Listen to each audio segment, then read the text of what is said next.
Hello beautiful people, Carl here from Games, Brains and Headbanging Life, gbhblofficial for short, and it's horror movie review time. And we're going all the way back to the year 2000 where a supernatural slasher that stars Molly Ringwald, Jessica Napier, and has Kylie Minogue in a brief but notable role turned up. No, it's not a fever dream, it's Cut, a self-aware slasher that owes a hell of a lot to Scream, but also one that has its own identity and actually a solid cult following. Does it deserve one though?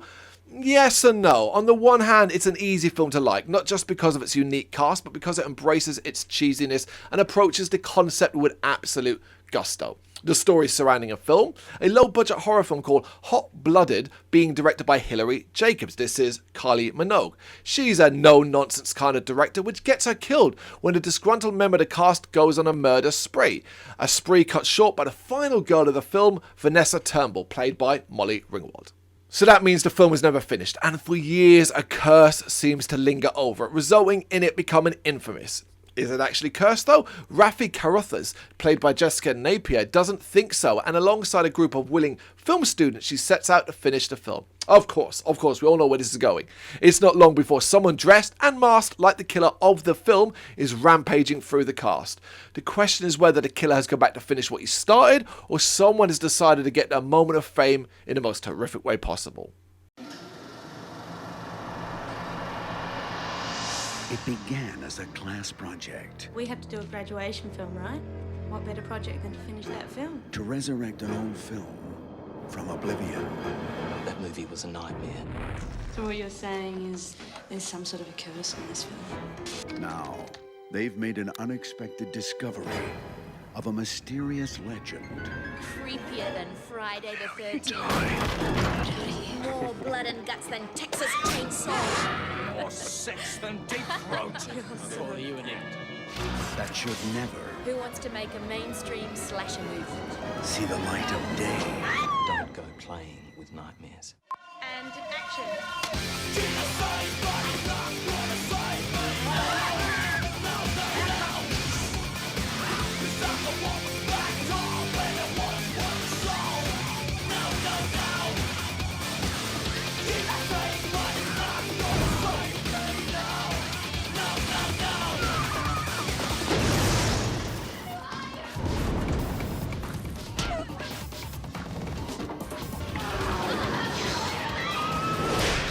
Now, Cut tries to play it coy, but does give the game away early on. This is not your typical slasher, even if it seems like so. We are dealing with the supernatural, and when that side of things is fully revealed, the film officially enters so bad it's good territory as far as I'm concerned.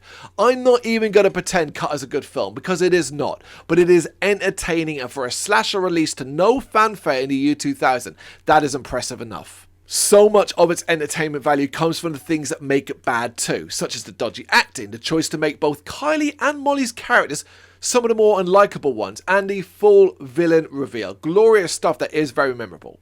Alongside the bad though, there's also good, and one aspect of Cut that delivers is the varied and gory deaths.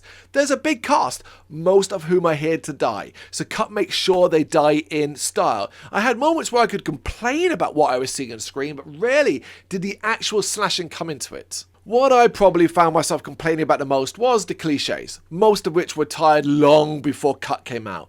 If you've seen any slasher horror before, you will recognise every single beat. This isn't a film championing originality. Its identity comes from its commitment to the cheese, which is why I think it's well worth a watch. I mean, have you even heard of it? You gotta check it out. Come back here, let me know what you think in the comments. Thank you very much for watching. We really do appreciate it. If you like what you've seen, consider hitting that like and subscribe button. It does make a difference. Of course, you can find us at gbhbl.com and across almost all social media platforms, so do check us out there. If you really want to support us though, consider buying us a coffee over on our coffee page. Thank you very much.